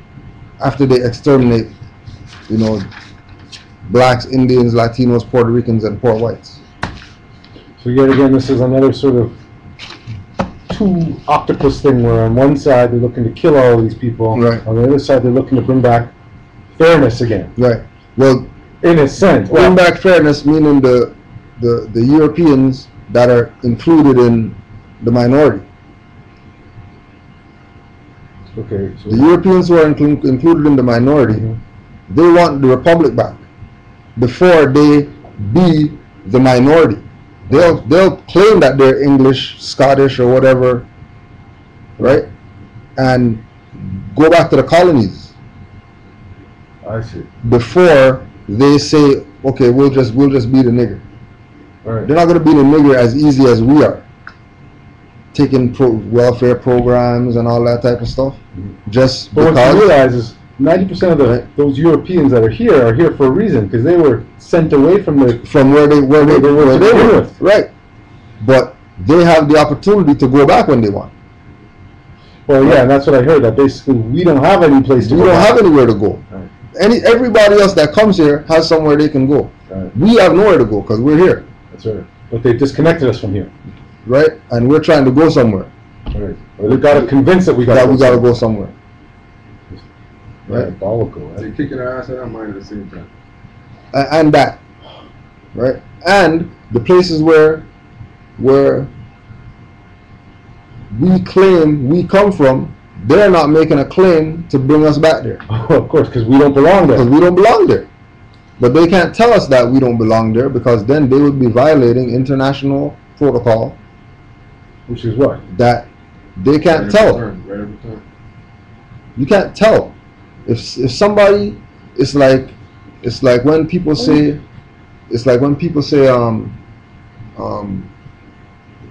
they want to come to the Moors temple, right? And they want to read the books and they want to come to the lectures, and yeah, all that's cool. But if you're not proclaiming your nationality, what are you doing? What are you doing here? Because the objective of coming here is to proclaim your nationality first. With us, all members must proclaim their nationality. And then Drew Ali said after that, if you don't do anything else, declare your nationality. If you don't do anything else, at least do that. No, sorry, but I'm just trying to understand why it is, because I mean, I was listening to some of these stuff too, where they're saying, you know, like, well, people come here or we go there. No one's talking about the fact that we're Moors. Yeah. Right? There's this unspoken thing where everyone's just keeping their mouth shut about stuff. Like, how come, like you're saying, that it's somehow against the law for them to sort of speak up? Because you're saying to me, it seems to me more that it's more about sort of the fact that they're going to receive some kind of something bad if they speak up about this. Who speak up? No, I'm saying, like, for example, people like, you know, some African, like some nations in Africa, if they say, listen, you guys aren't black, you're really Moors. Yeah. That's your land. You're saying that that's not allowed. Yeah, they can't do that. But why? No, nobody can do that. Because they're allies with the people who have us in bondage. So they're going to lose their. So that is where it's really at. Right. Like if you're saying that if they said, well, why you want to come back here? You guys are native to that land. But I mean, they say that indirectly, right? They say it indirectly, but you know, it's like for them to proclaim that in what you're saying on a public forum. Call a conference or something. Well, first of all, all the 54 nations come together and tell all these people. First of all, the media would never even allow that to come here. All right.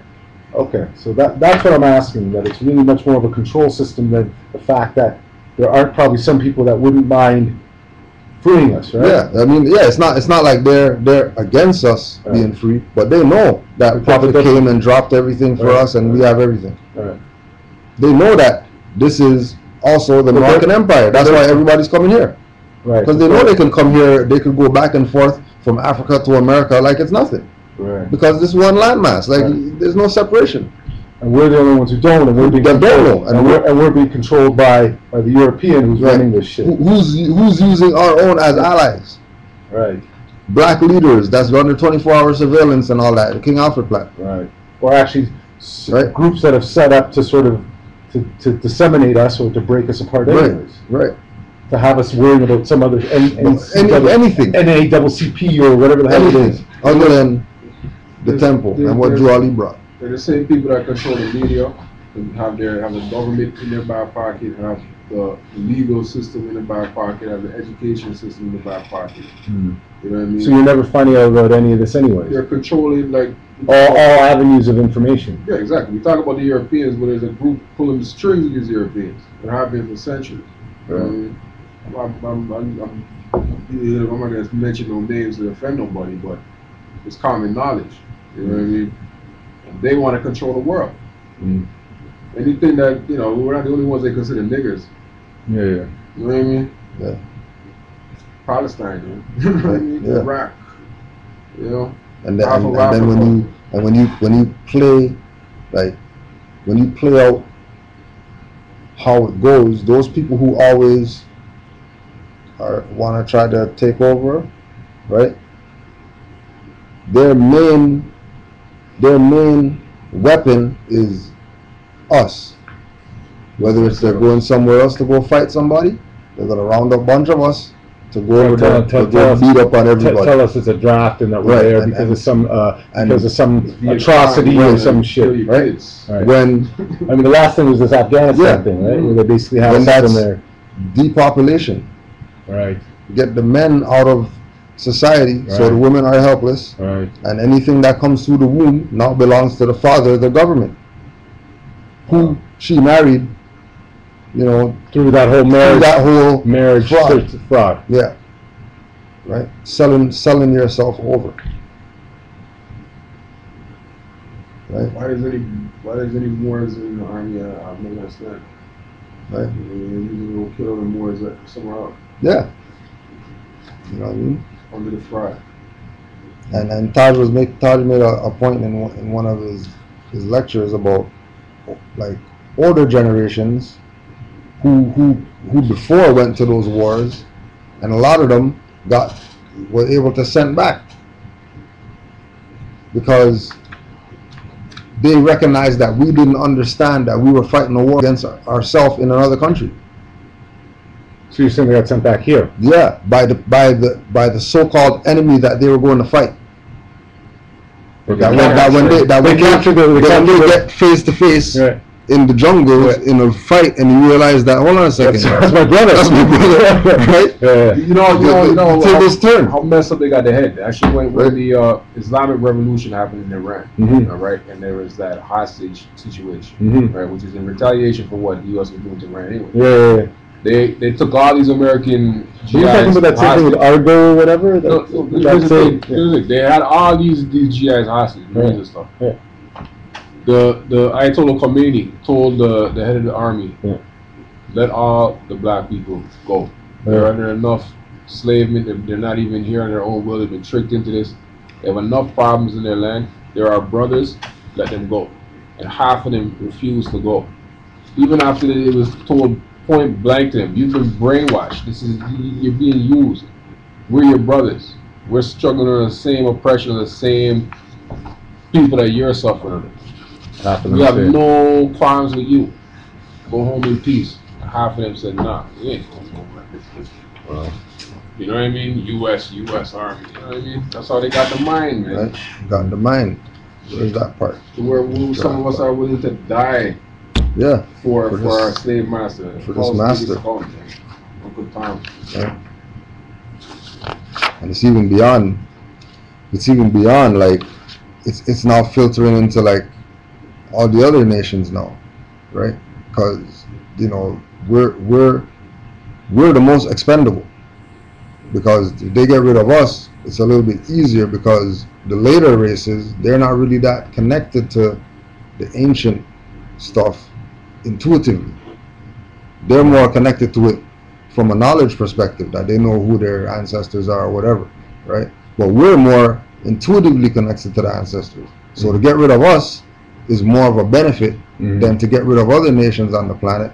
Plus, majority of the other nations on the planet, they got them in their back pocket. Well, I realize against us anyway. I realize that basically what they've done is through this currency stuff and financially, they've got everyone wanting to come here because supposedly here is the sort of land of opportunity. Right. So people are willing to come here and buy into that to become that. Exactly. Most of them getting big time disappointed though nowadays. Yeah. You tell them, brothers, what are you coming here for, man? What are you coming here for? Well, but they've done a lot of work in their own countries, right? Exactly. Go back to your country. No, but I'm saying they've done a lot of work there to stabilize those countries, right? I mean, that's the stuff we don't hear about, right? Exactly. Right. So Drew Ali came to tell us to be ourselves, right? Be ourselves so that we can like reclaim what's our stuff, right? We got a couple more of these right here. And you know, it's always a thing of one look. They want us to look at Moors from a third party perspective, like it has nothing to do with us, the Moors and them Moors over there and whatever, right? And you know, the thing of showing us imagery that's gonna get us to look at it as some jokey thing, right, and not take it serious, right? So we have Perry the Piggy Bank, right? Perry the Piggy Bank is a freaking beaver or something like that, platypus or something like that, right? Cartoon platypus, and they're gonna put him in a fez, right? And again, you know, it's that theme of having something on the front.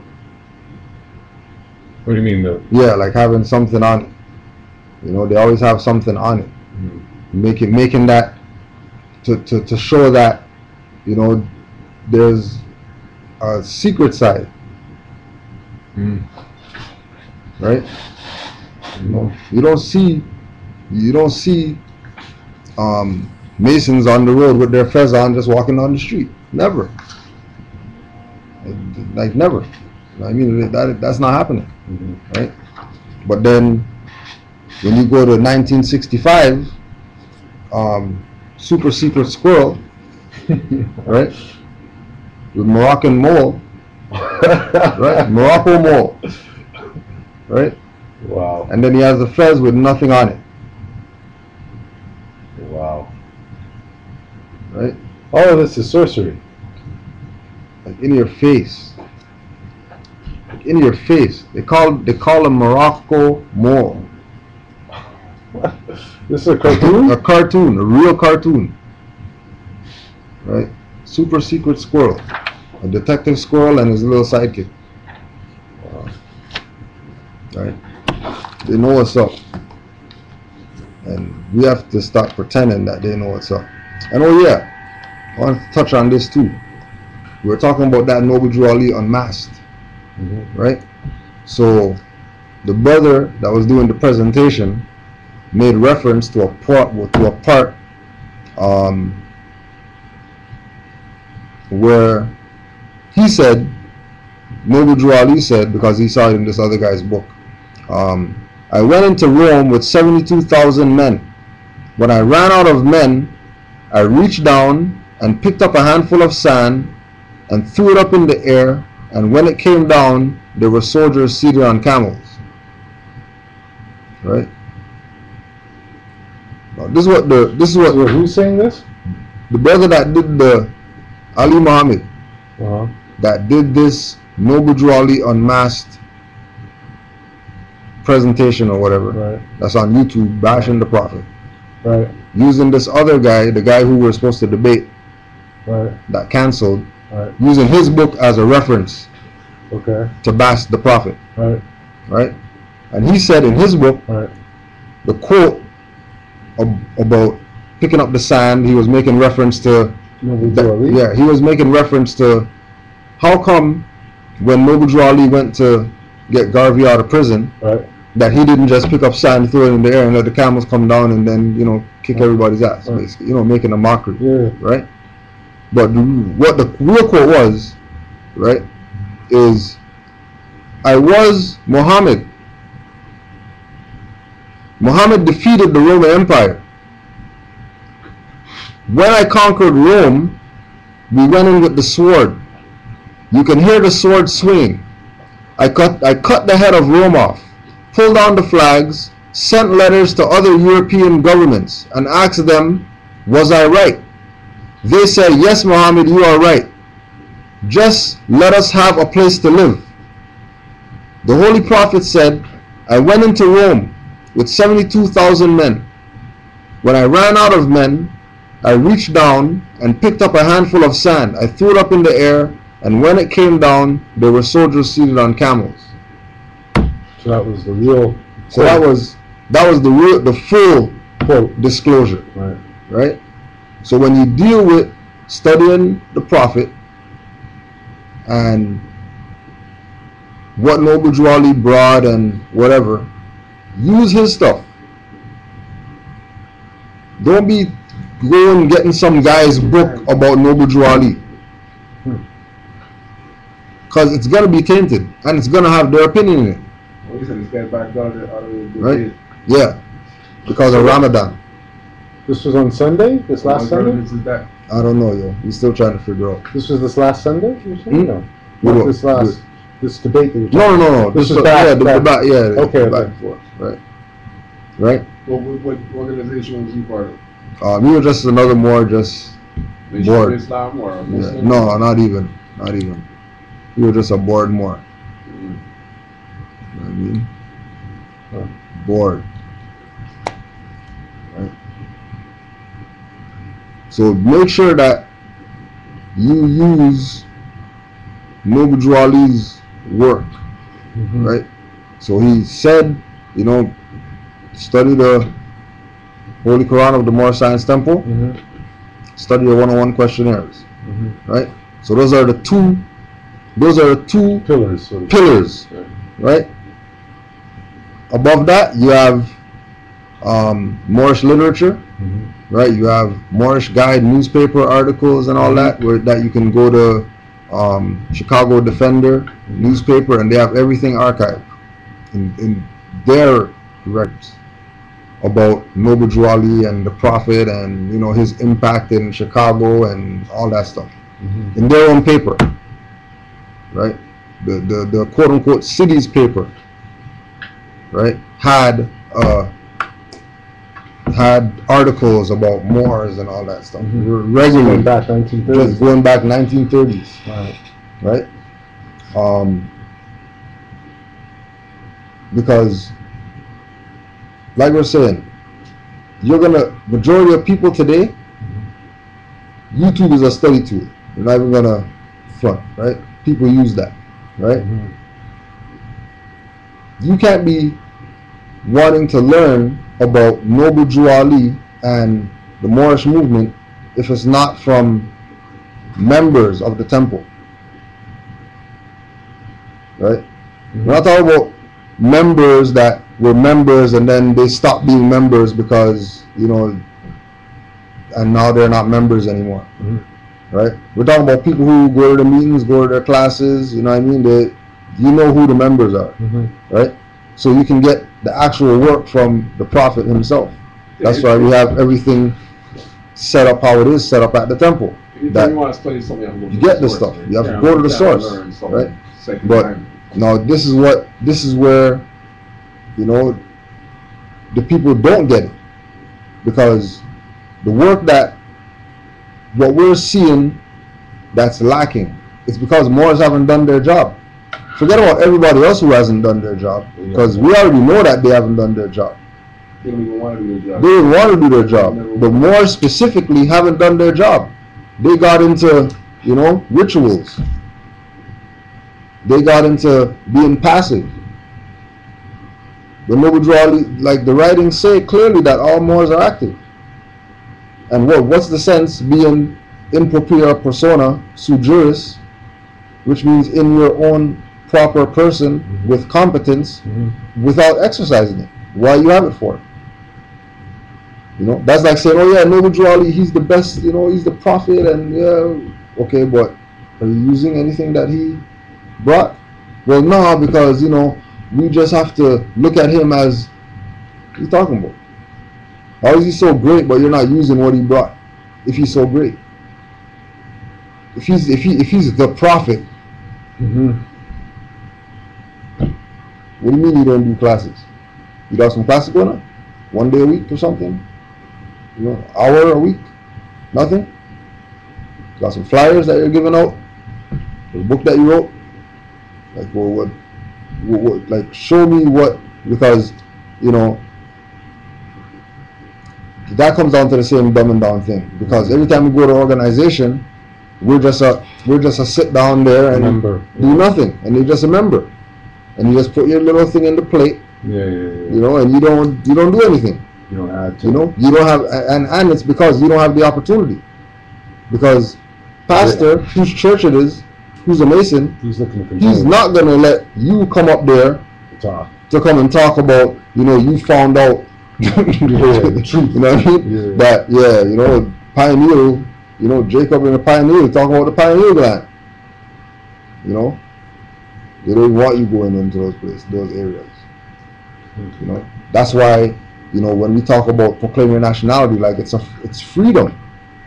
Now you're free to say what you've been holding back from saying so long, because your slave master, overseer, leaders that you put all your trust in, and you want to give them your house and all that, finally been exposed. They are exposed now, but nobody wants to sever ties. Everybody wants to still leech on. Yeah, they never learned from El Hajj. They never learned from Brother Malcolm that you have to sever ties. You can't be talking about, forget this guy, but still You know what I mean? Playing the part. You can't say you're dry now when you're still in the pool. Yeah, right? You're dry, but you're in the pool. You know? And really trying to convince me that you're dry. And when I don't buy it, saying that I'm wrong and I'm a European lover and all this type of stuff. It's not really that hard. The reason people don't do it because they're afraid.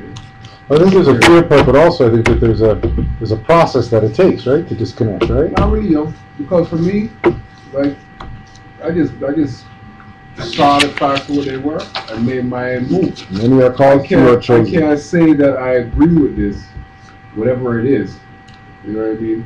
And not act upon that, whatever it is. Yeah. You know what I'm saying? Yeah. So when I stepped out, I'm telling my family, my name is Rashid now. Mm-hmm. You know what I mean? They have whatever their reaction is, that's their issue. That's right. Yeah. I don't have any more issues anymore. I've come to town and I've come to terms. Right. You understand? If there's any problem, that's not my problem. Yeah. That's your problem. Because you're the one not accepting the truth. And that's for you to deal with. Yeah. I hope you come around, but to this day, my family's still trying to tell me by my name. You know what I mean? And certain realities I came to on my own, I'm happy to see presented here. For instance, I haven't registered my name. I never thought I should. People were telling me too. I inherently knew that made no sense. Right. And then that's based on the circuitry running. The spirit is gonna guide you. Yeah. Like there's no way that the spirit, like it's 15 years or something. Last I seen this man, maybe more than that. That's how it 15 works. years. Yeah. And then the only thing that we came together because of more science, Islam. On different wavelengths, but those wavelengths intersect at certain points. They intersect somewhere in order for it to cross. You know what I mean? Yeah. Where there's like people that we used to hang out with that I don't stop see sleeping. Can't even put a paper in their hand. Yeah. Right? Oh no, I'm not Muslim. You know what I mean? So I can't. What you talk about, man? What do you mean you're not Muslim? How you gonna say you're not Muslim? You know what Muslim is? Well, the guys go to the mosque and have a nice day. Huh? Enjoy your life, because it's higher than that though still. Yeah. I'm one of those guys. You know what I mean? But most of those guys are sleeping. It's like lots of Moors are sleeping. Yeah. I didn't term that properly. It's like lots of Moors that aren't Muslim like me are sleeping. Yeah. A lot of Christians like Christians who going to church every day. Yeah. I'm sure your thoughts of that you were referring to some of them. They'll be still going to church calling themselves a Moor. I pertain. They're still going to that nonsense. Right. Going through the motions. But we can't be blind. The whole point. Can't be blind. Everything's been put out there. You can't say ignorance or I didn't know or whatever. Like everybody told us. Martin told us that we're Moor. Most Def changed his name, say that I'm Moor. Yes, reggae singer freaking change their name, say that they're Moor. Magoo and all these people with pictures were showing cartoons showing that they're Moor. They got these big temples or whatever, Masonic lodges, guys with fezzes on and all that, right? Using Arabic names for the names of their temples and all that, right? It's universal though. What I mean, a lot of I hear recurring in what Noble Drew Ali says is that, at least proclaim your nationality. You know what I mean? At least that. If you don't tie on to everything, at least deal with that. Recognize that you're a Moor. You want to be a Christian Moor, go ahead. You want to be a Muslim Moor, go ahead. You want to be a Muslim Moor, just put more in front of what you saying you are. But recognize the reality of your existence, that you are who you are, and claim that. Like if you want to be black, how come you don't call yourself Blackamoor? Just call yourself Blackamoor. Just call yourself Blackamoor. You know what I mean? Well, no, because as soon as they go on that part, you could count them on your fingers how much is going to be saved. You count them on your fingers how much is going to be saved. Because many of them aren't going to be saved, unfortunately. But the work continues because they might not they might not want to be saved, but guaranteed that the Europeans going to force them to be saved when they start seeing those vaporization chambers going. Now everybody's going to want a nationality and be down with Moors. When they start saying, oh, you have a credit card debt? Okay, well now we have debtor prison now. Yo, so instead of you paying debt, we'll just put you in prison for what you owe. That's how it used to be. That's nothing new, man. That's nothing new. That's how it used to run. When they start bringing back the Elizabethan era torture chamber tactics and all that stuff, watch how fast people want to get nationality. That's why I'm dealing with gold and silver. You know what I'm saying? So like you said, chop a blank the doors open. You know what I mean? Keep the doors open. He'll drive them in. You gotta be a free man, and free means economically. If you're in debt, you're not a free man. You know what I mean? The Bible said both is the borrower is slave to the lender. Yeah. That resonated with me since I was like youth. Going to Sunday school. You know what I mean? And then you know, on the flip side, right? Is that really the lender? Of course it is. And is that really? If that's really the lender, does the debt exist? And is that really even money? Did they really give me something? Did they give me something tangible? If you buy into it, you're bound by it. That's right. Right? You know what I mean? You know? And if you bought into it and you get swamped by it. Yeah. Well, once you agree to it, you're then part of the whole construct, right? Right. That's why, before you agree to any contracts, reserve your rights. All rights reserved, UCC 1-103, UCC 1-308. So that way, after you sign and they try to say, oh yeah, you owe 10,000 debtors prison, you can say, oh, you need to produce the contract first. You gotta talk more about that stuff, man. Yeah. So, produce the contract first before you make any decisions around here. Since the contract makes the law, you need to produce that contract that I know I signed. Let's just make sure, you know, everybody's signatures on that contract. Because I know I signed. I don't know if these guys signed anything. And the contract has to be signed by 2 parties, or how much ever parties are involved in. At least 2. And if I'm the only one with a signature on that, I think that's fraudulent contract. And my rights are reserved on it. So now you could be held liable now.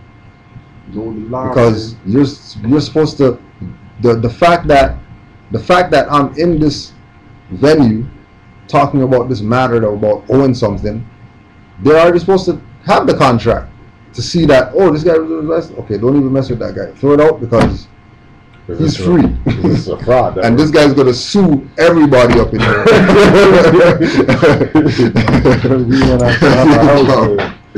Because he has the power. Right? So yeah, yo. So we're just gonna do our closeout. Alright. I don't know. Islam Moors, to all the Moors online, give thanks for being in class today. And all the ancestors that were here, give thanks. 5 on the left, 2 on the right. Allah, the Father of the universe. Allah, the Father of the universe. Father of love. Father of love. Truth. Peace. Freedom. And justice. Justice. Allah is our protector. Allah is our protector. Our guide. And our salvation. By night. And by day. Through His holy prophet. Noble Ali. Islam. Peace and hope, Moors. You gonna do